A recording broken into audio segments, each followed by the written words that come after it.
Hello दोस्तों, कैसे हो आप सभी। आज मैं आपके लिए कहानी लेकर आई हूँ। भैया अपनी नहीं, मेरी हैसियत के हिसाब से बात लाना। लवली अपने कमरे में गहरी नींद में सो रही थी। सुबह बोर्ड का पेपर था तो पूरी रात पढ़ाई करी थी, तो घर आकर खाना खाकर सो गई थी। अभी कुछ ही देर हुई थी, बाहर से दादी पापा मम्मी की तेज तेज बोलने की आवाज़ आ रही थी। तो एकदम से उठी, ऐसा क्या हो गया। बाहर आकर देखा तो दादी पापा पर भड़क रही थी। बेशर्म बहन ने कुछ कह दिया तो कैसे पत्नी पत्नी का मुंह बन गया। माँ, ऐसी कोई बात नहीं है, मैंने जैसे जैसे आपने कहा था वैसे ही पूरा पैसों का इंतजाम कर लिया था। अब सुमन ने 1 लाख की लगभग का खर्चा और बता दिया। कहने लगी, भाई भात नोतने के टाइम में मेरी सारी देवरानी जेठानी का परिवार, तीनों नंद के परिवार, बहू और बेटियां सब आएंगे। और तुम्हारे जीजा जी के ताऊ की 2 बहुएं वह भी आएंगी।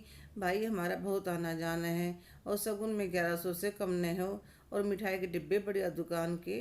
और हाँ, जब भात भरने आएगा तब मेरे तेरे जीजा जी के, तेरी भांजी की विवाह की फेरों की साड़ी, भांजे नकुल के, मेरी देवरानी जेठानी नंद सबकी साड़ियाँ, सारा काम अच्छा करना। कहीं बिरादरी में हमारी नाक ना कटवा देना।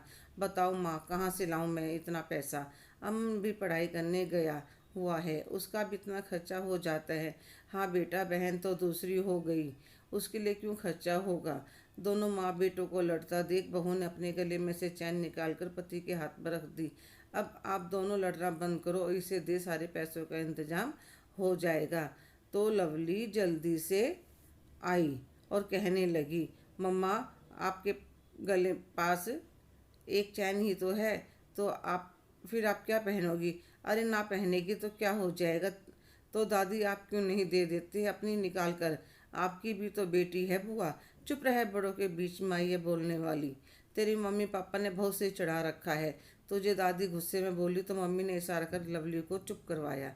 मम्मी, सब हो जाएगा, आप नाराज न हो। 2 दिन बाद नंदरानी बस भरकर आदमी लाई और खूब अच्छा इंतजाम किया था। सबने खूब तारीफ करी। पर सुमन जाते हुए भी कह गई, हाँ ठीक था। शादी में जा भात भरने आओ तो सारी चीज़ें एक सर एक बढ़कर होनी चाहिए। जी दीदी। पति पत्नी दो सारी तैयारी में लगी रही। लवली देख रही थी मम्मी पापा इतनी मेहनत कर रही थी, पर दादी का बड़बड़ाना शुरू था। 1 हफ्ते बाद शादी की सारी तैयारी हो गई, बात लेकर पहुंच गई। सबने बड़े जोरों से स्वागत किया। भात का सारा सामान देख सबने कहा, भाई बहुत दिलदार है, खूब दिल खोलकर खर्च किया है। शादी भी अच्छे से हो गई, पर लवली के मन में एक टीस रह गई। इस दिखावटी दुनिया के ढकोसलों की वजह से मेरी मम्मी का गला खाली हो गया। अरे एक बहन को भी तो यह समझना चाहिए कि भाई का अपना परिवार भी है। भात में भाई का प्यार देखना चाहिए, ना कि उसके सामान का वजन। तो दोस्तों, आपको क्या लगता है, लवली का नाराज होना ठीक था या गलत। कमेंट करके ज़रूर बताइएगा। और अभी तक चैनल सब्सक्राइब ना करा हो तो कृपया करके ज़रूर कीजिएगा। धन्यवाद।